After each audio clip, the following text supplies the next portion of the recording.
Hello everyone, for Telesur, I'm Cody Weddle in Caracas, Venezuela. To begin this midday, 3 days of national mourning have been declared in Guatemala. It comes after the deaths of at least 161 people in last Thursday's mudslide just outside the capital.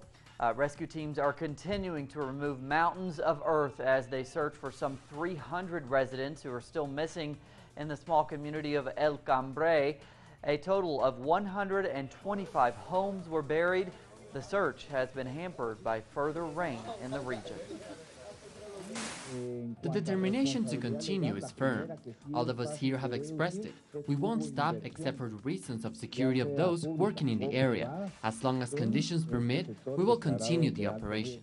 For the latest on this tragic story, we turn to our correspondent Gerardo Torres, who is covering the latest from Central America, rather. Gerardo, 300 people still missing, so presumably the death toll could continue to rise here. But the most pressing question is, do they still think they could find anybody alive under all of that rubble?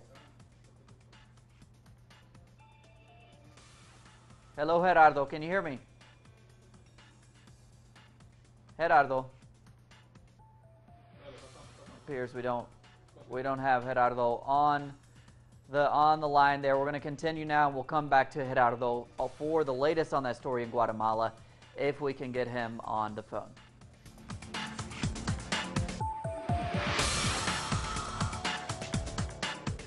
And we move on now. Bolivia has honored 6 Cuban anti-terrorist fighters in a ceremony in La Paz. President Evo Morales calls them not just Cuban heroes, but heroes for all of Latin America. Our correspondent Dimitri O'Donnell reports from La Paz. Bolivia rolled out the red carpet to honor 6 Cuban anti-terrorist fighters. They were given a hero's welcome at a special ceremony at the presidential palace. President Evo Morales awarded the men with Legion of Honor medals and described them all as heroes. Our brothers are not just Cuban, they are Latin American heroes, heroes for all the anti-imperialists of the world. The men were arrested in 2008 in the US, which accused them of being part of the WASP network, an operation to spy on anti-Cuban movements in South Florida. Cuba maintains the agents pose no threat to US sovereignty and were working to expose threats against the communist government in Havana. After a controversial trial, 5 of them were imprisoned for more than a decade in the US. The 6th man was jailed in Somalia. This is a visit to say thanks to the Bolivian people, to its government, to the social movements which have supported Cuba. One of the honorees praised the very high award they received and thanked the president for granting them such an honor. We received it on behalf of the heroic warrior Ernesto Che Guevara and his comrade. As part of their Bolivian trip, the 6 will also pay tribute to Che Guevara in the town of La Higuera, where the revolutionary was killed 48 years ago on October 9th. The Cuban heroes will return to their country on Saturday. Dimitri O'Donnell, Telesur, La Paz. Argentina has made one of its largest debt repayments ever on Monday. The country paid $5.9 billion on its bought-in 2015 bonds. Now, the Argentine central bank chief says that the payment was made on time and that the country is keeping up with its repayment schedule. The money came from Argentina's foreign exchange reserves, which now total over $27 billion. After the economic collapse of 2001, Argentina renegotiated its debt with 93% of its creditors, but a handful of U.S.-based hedge funds, called the vulture funds, held out for full repayment. For the latest now, we turn to our correspondent, Laureano Ponce. The Argentine government paid on Monday the Biden 2015 debt bond issued in 2014 for a total amount of $5.9 billion. The payment for this bond is the largest that Argentina had to face since its debt restructuring process started in 2005, and the most important in several decades, representing almost 2% of the country's international reserves. Since 2005, when Argentina carried on its debt restructuring, it was always met its debt deadlines. It was only of the largest payments, and there were several doubts whether it was going to take place or not, due to the amount of reserves it involved. But I believe today those doubts have been clarified as the payment was made. While the right-wing opposition and corporate media harshly criticize the government for using international reserves to pay such bonds, many experts believe this was the best option. When Argentina could not meet its debt deadlines, that led us to the 2001 crisis. During the 1990s, the debt interests were prorated. The debt payments could not be afforded even with the reserves, so we had to use foreign funding, which demanded fiscal adjustments, budget cuts, and that led us into the crisis. Argentina's economy minister, Axel Kicillof, highlighted the fact that the payment could be accomplished in the middle of an adverse context for developing countries.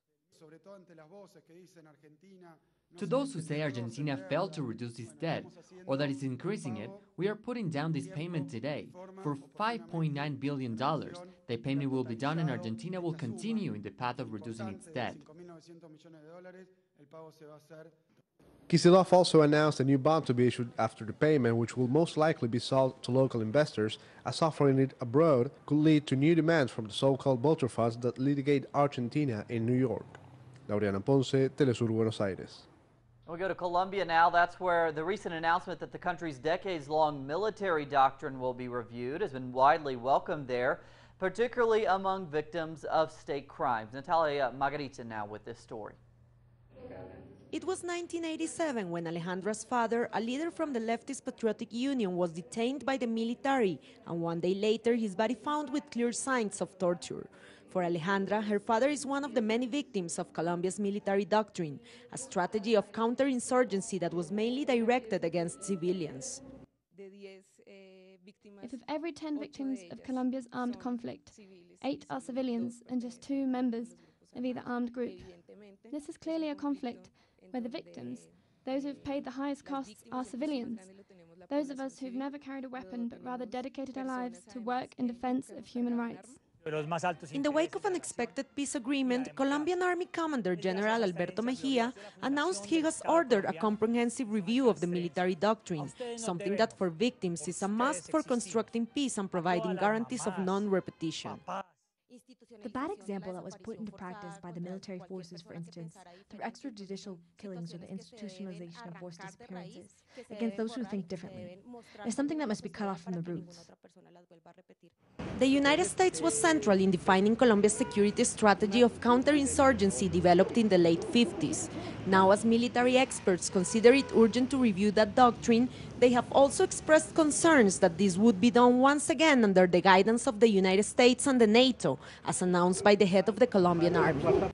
It should be discussed with the social sector that are the ones directly affected by having security forces that are respectful of their rights and that put the arms at the service of democracy, not at the service of foreign interests or doctrines that have been used systematically, persecute civilians, victimize them, and that also have promoted paramilitarism, dirty war, and the extermination of all social movements. The announced review of Colombia's military doctrine comes as the FARC top leader Timochenko confirmed he has ordered to halt military training, which might be giving signals that both sides are seriously preparing for peace.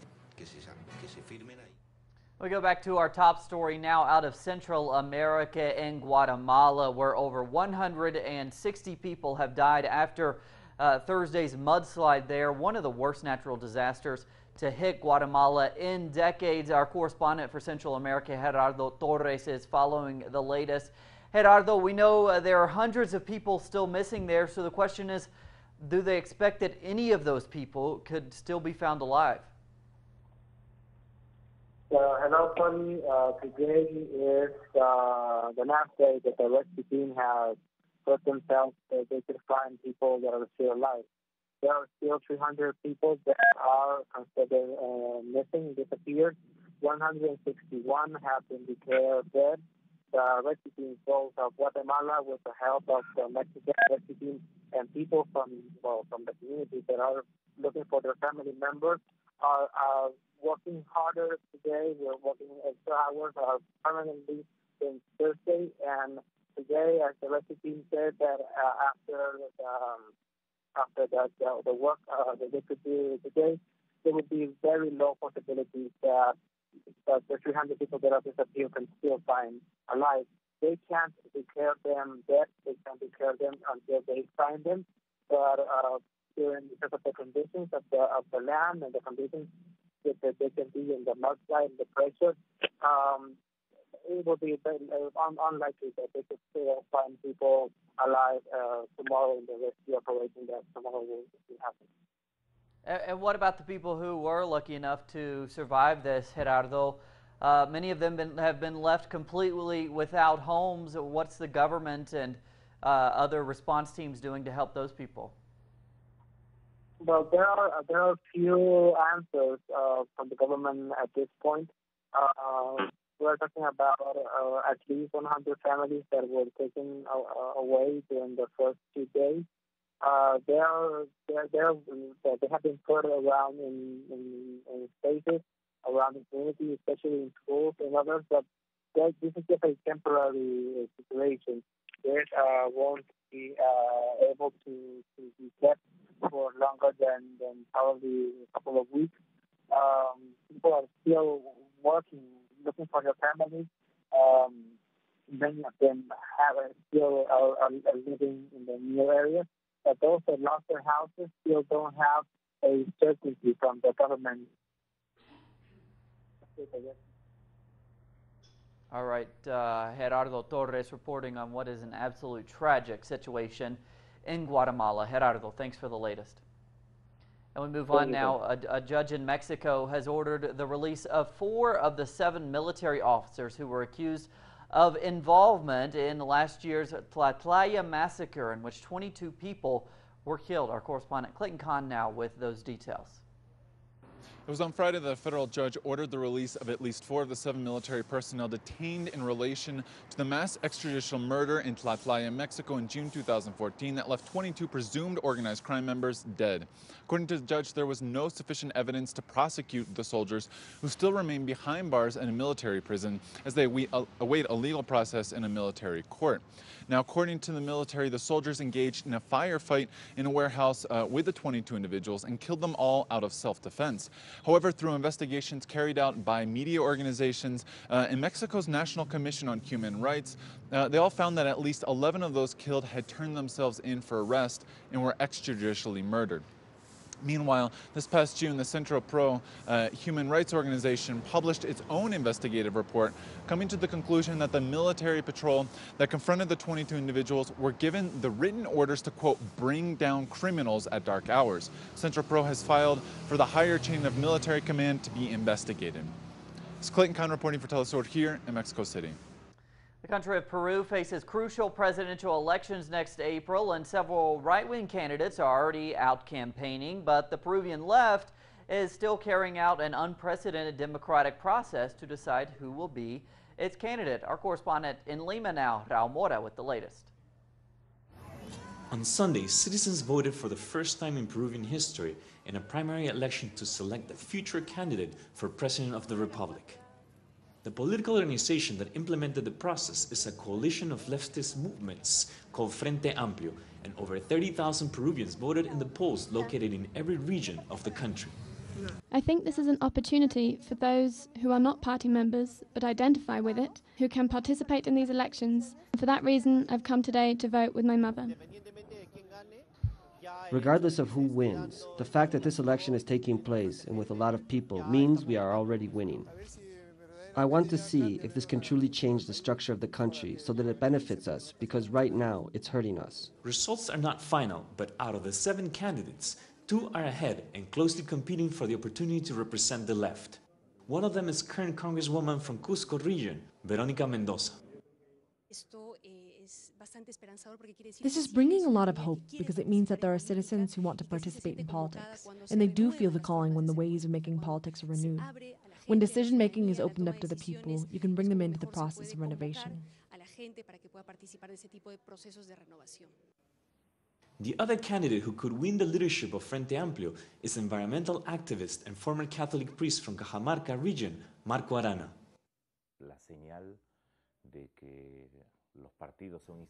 The sign that the parties are institutions that have to do with the common good and not with the private capital, caudillismo, or the property of the owner of the electoral inscription, frankly opens up for an encouraging democratizing process in the country that hopefully will be repeated and consolidate. Results will be announced on Wednesday, but the fact that the number of people participating in the democratic process has surpassed all expectations has made Frente Amplio a more serious contender for the general elections next April 2016. Rael Mora, Telesur, Peru. In the United States now, a U.S. university has sued the CIA to force it to release classified documents over war crimes committed in El Salvador by a U.S.-backed Army officer. Retired Salvadoran Army officer Colonel Sigifredo Ochoa is currently under criminal investigation for his complicity in a massacre in Santa Cruz in 1981. Now, he is accused of killing hundreds of civilians during El Salvador's brutal crackdown.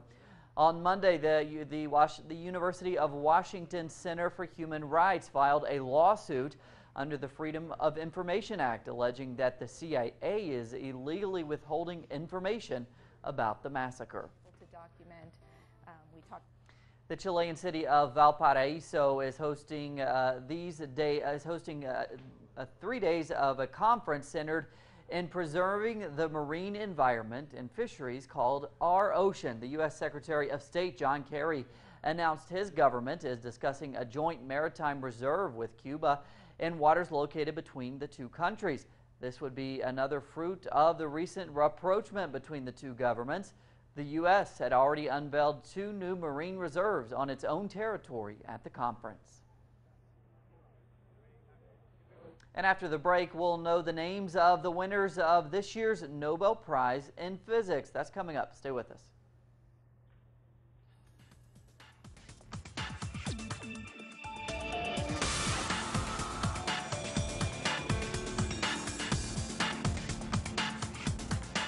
Discover Latin America and the world in our programs. Telesur Reports, The Real USA, the stories behind the tweets. Ataman, Lives, Know Your Body, Open Files. Exposing the conflicts that affect our people. Compelling personal stories and the most controversial events. See it all on telesurtv.net in English. Telesur. Wherever the news, you'll be there. Day by day, they're in the street with one mission: change the world through their actions. This is a different type of program, a conversation. The perspective you won't find in traditional media can be found on The Laura Flanders Show. Watch it on telesurtv.net/English. Telesur, wherever the news, you'll be there. We need to understand the world we live in. We require news with critical points of view, thorough analysis and social commitment. This information is vital to think, to understand and to change. The world demands a new perspective. telesurtv.net/English. Wherever the news, you'll be there.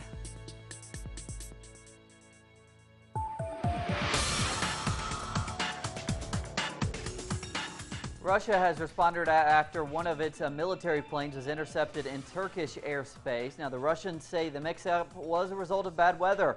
Meanwhile, NATO Secretary General Jens Stoltenberg says he doubts Russia's explanation because there were 2 separate incursions that lasted longer than just a few seconds. We'll be happy to take your questions, Secretary General. According to the U.S. commander in Afghanistan, the deadly airstrikes on the Doctors Without Borders hospital in Kunduz on Saturday were requested by Afghan forces. General John Campbell says that the Afghan forces said they were under Taliban fire, but did not provide any comment on the rules under which the U.S. forces were operating. Campbell promised a transparent and thorough investigation into the incident.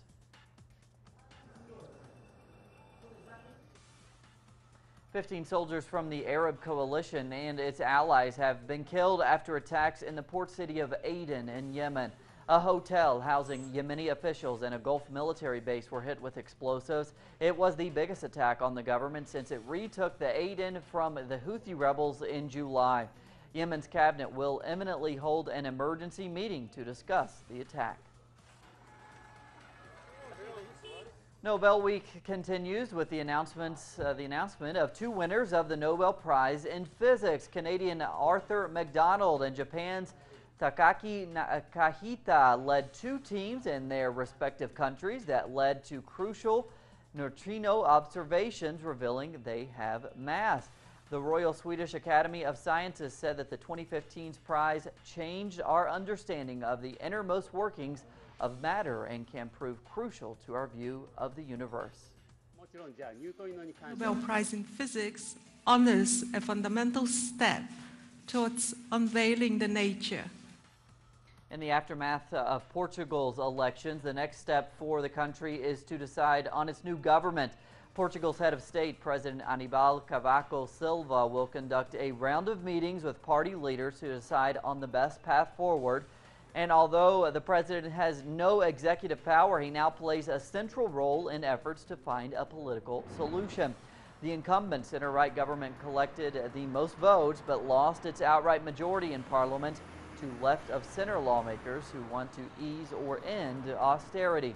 The most voted party is invited by the president to form the government, but if Silva is unsure of its survival, he can consider alternatives. Greek Prime Minister Alexis Tsipras and Australian Chancellor Werner Faymann have visited the Greek island Lesbos to see the refugee facilities there firsthand and discuss further cooperation. Now, Faymann is the first EU leader to visit the Aegean island to see the impact of Europe's refugee crisis. Both leaders met with local authorities and aid agency workers before visiting the island's registration and first reception facilities, currently managing the constant flow. Many of the refugees who have arrived in Greece so far this year have later passed through Austria on their way to Germany. The island is just over 2 miles off the Turkish coast and is struggling to cope with the influx. In Uruguay now, cardiovascular diseases are the cause of deaths of 24 people a day, of which 13 of them are women. More on that health segment in our next segment.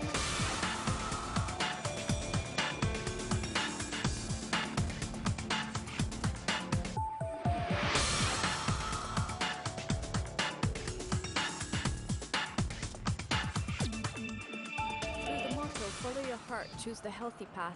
The Uruguayans have carried out activities to celebrate the World Heart Week and promote healthy habits like, for example, eating healthy, doing physical activity, and having a regular review. On their part, the Honorary Cardiovascular Health Commission called to take into account the importance of promoting health and preventing cardiovascular diseases.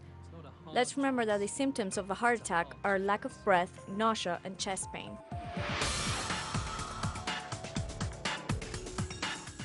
South African athlete Oscar Pistorius, who is currently serving his sentence for murder, has been ordered to undergo psychotherapy. A judge-led panel upheld a decision taken in August to block his release from prison. Now, according to an official statement, this treatment should focus on the factors leading to the crime that he committed, where he murdered his girlfriend in 2013 at his home. Pistorius had hoped to be released in August after a parole board ruled that he could serve the rest of his 5-year sentence under house arrest. However, that decision was later overturned. He was an icon. A video created by a French artist, Alexandre Dubos, of an animated and multi-layered cake has become a viral sensation. Now, in the video, a rotating chocolate cake sculpture is covered in icons, faces, fonts, and popcorn. Since its upload on social media on October 2nd, it has gained almost 9,000 views. The cake will be displayed during an exhibition dedicated to the artist's work in November.